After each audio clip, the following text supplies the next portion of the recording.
You want to start off with a statement or you want to just go? Let's just go. Andy? Becky, how would you evaluate your defense today? How would you evaluate it, Andy? No, that's It was suspect. That's how I evaluate it. No, at the end of the day, that I wasn't thrilled with the defense. It was okay. Wasn't great. But the differential in that game was that the start of that fourth quarter, that group really kind of cracked the game open. Hey, Coach, at 9:33 in the second quarter, you called the timeout quickly after Lloyd shot a three. What did you see that you didn't like that you wanted to correct immediately? I saw her shooting a three and making it, and I did not like it. Coach, I'm gonna try to reference two conversations from earlier this season. I believe KP mentioned that she's learned how to analyze a game beyond the box score. And one thing that you said last season was this team changes with her willingness to pass. I'm just wondering now, but almost 2 years coaching her, kind of what does that maturity process look like for you? I mean, it's her maturity process, and she always takes challenges. She is coachable. She's stubborn, but coachable, if that makes sense. And she wants to win. Bottom line, so she's going to do whatever she needs to do to win. I thought her playmaking has been exceptional these last two games, and going into the playoffs, there might be nights where she gets, 25, 30, whatever. But the nights that she gets 15 and 8 or, 18 and 9, we'll need those nights probably more than the 25 and 3, because of how she impacts the game with her passing. And I think that's just an evolving, like I said, it's maturity and growth on her part, and also intentionality. She's very intentional about how she goes about the game. And, the other night, I mean, she was slicing and dicing, so you just let her roll because she's fast. And when she's making great decisions, you just let her go. And in terms of Alicia Clark, we talked earlier this season about her finding, struggling to find the bottom of the bucket, but nobody kind of appeared to worry you guys pointing to this time of year in terms of who you guys expected Alicia to be. Alicia, can you talk about just kind of the handful of games that she's had most recently? I don't know, maybe she likes to play against her former teams. Yeah. No, I mean, I thought she came out actually first part of the season shooting very well. She had, I'd say 7 or 8 games where it didn't go in. I mean, that's just normal shooting. That can happen to anybody. Plum at the beginning of the year wasn't shooting it well, and that worm will always turn. It's just it's just numbers, so you keep confidence in them. You try to give them the freedom to keep shooting, and they all have it. They all have the green light out there when they're open to let it fly, and you just keep shooting it until it goes in. And like I said, a lot of them, they're so routine oriented, they shoot so many shots, they just need to see it go in the game, and then the lid comes off. You guys had 44 points in paint. I know that's been an emphasis all year, but these last couple of games, teams have really stacked up against that. What were you guys able to do to kind of get back to that today? I mean, we're just trying to space and cut, but playing out of our defense helps, when we were getting stops, getting out. It helps too, AC, I like playing her at the 3 a little bit more too when we can, just because you can throw her in the post. I mean, she didn't score down there a lot, but they fouled her, and then you get into bonus situations. But we're always going to attack the paint, and then it's just about making a read. Now, Washington, New York, they've been very committed to taking away the paint and just living and dying with our 3 ball. And I thought we did a good job with Washington of not shooting just the good 3, but getting downhill again and getting the great 3 or the rim finish. You mentioned cutting there. I think you mentioned that again after the last game, and Jackie mentioned it before this game. What do you think of the team's commitment to cutting today? I didn't like it in the first half. Second half, I thought it got better. you subbed Sid Postman in, and immediately she took the responsibility to guard Jewel Lloyd. She picked her pocket and went in for a score. Then the next possession, she came down and doubled down on the post for another steal. Like, just talk about what spark she brings every time she gets in the game.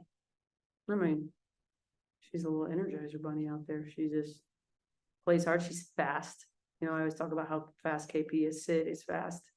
You know, she's prepared. She's been in big games before, so you just trust her and you trust her instincts and you let her roll.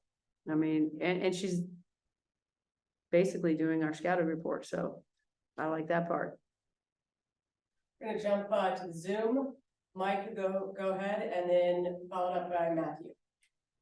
Thanks, Coach. I wanted to throw a few numbers past you that our stats and info people just gave me, which is that Asia has had a double-double in over 40% of her WNBA games, and her winning percentage in games where she's had a double-double is the highest in WNBA history. It's over 80%. That's higher even than Lisa Leslie or Tina Thompson.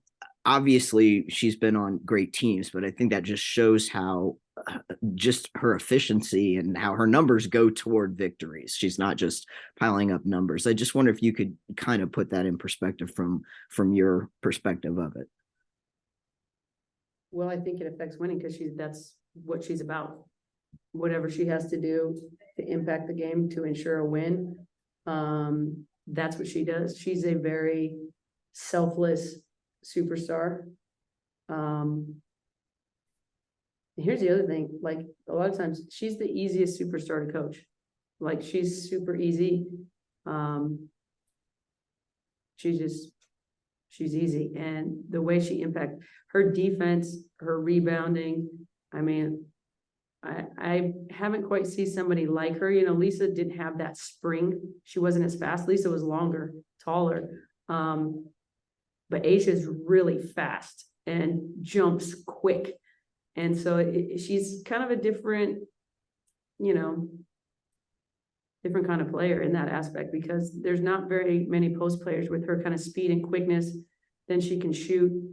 And yet her second jump, I don't know how many offensive boards she got tonight, but 4. Her second jump is just as quick as her first one. And that's really rare across the board with any athlete. But she's just really special. She's a special player. She got that it factor. You know what I mean? If I have to explain it, you don't know it, but she got it factor. Thank you. Matthew, and then we'll close out with Willie. Hey, Becky. First, I wanted to ask what you plan to do with your 2 days off. I think I'm having a lot of the Aces players at my house. And then, House bombing me. and then secondly, I wanted to ask, with how much you've been sort of changing your rotation a little bit here the last couple of games, and you're sort of seeing lineups you haven't used a lot this year, how is that going to help you guys when you get into the playoffs, having lineups that maybe haven't played together, get some of this a little bit of experience before you get to the postseason? I mean, you're always trying to get them experience. More importantly, just get them confidence when you put them out there. It's a game of confidence. And so just trying to get them, as well as get some rest. I mean, the August, end of July kind of whirlwind that we went through really took a toll on us. And I don't think, and we're playing 40 games. So that's different. So just trying to get different bodies in there. For a player like KB, trying to get her experience because she's young. So everybody kind of brings a different factor into it.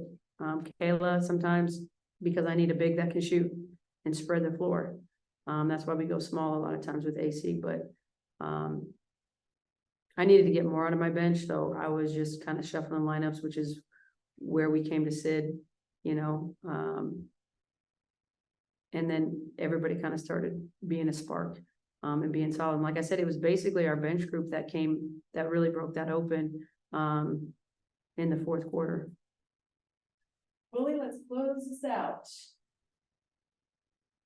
Becky, the other night you alluded to something along the lines of how hard it is to keep the ladies out of the gym, even with a couple of days off. With the time that there is off, is this an advantageous time for you to get them for, body maintenance, practice, preparation? What sort of thing do you put into with all this time off? You've yet to have something like this in a minute. As far as preparing for the final stretch and into the playoffs, is there some specific you're zeroing in on for this rest period? Yes, I've said before, because of our schedule, we haven't been able to practice, so there's gonna naturally be slippage. So rest, yes. But then we can actually get on the floor and correct some things. It's hard to just show them purely on film all the time. And I got a pretty cerebral group, but there's something to muscle memory and just repping stuff to keep you sharp. And we haven't had that practice time to be able to keep them sharp. So I've seen some slippage defensively and even offensively. I thought Washington, we were pretty good on both ends. But then there comes back to a stretch, again tonight, where I didn't like the standing around. And the ball wasn't popping enough for my liking. So we're still improving. There's still things that we can get better and do better. But the rest was number one. And then after that, like, just keep them, fine tuning things and keep them learning. Thank you very much. Thanks, Becky.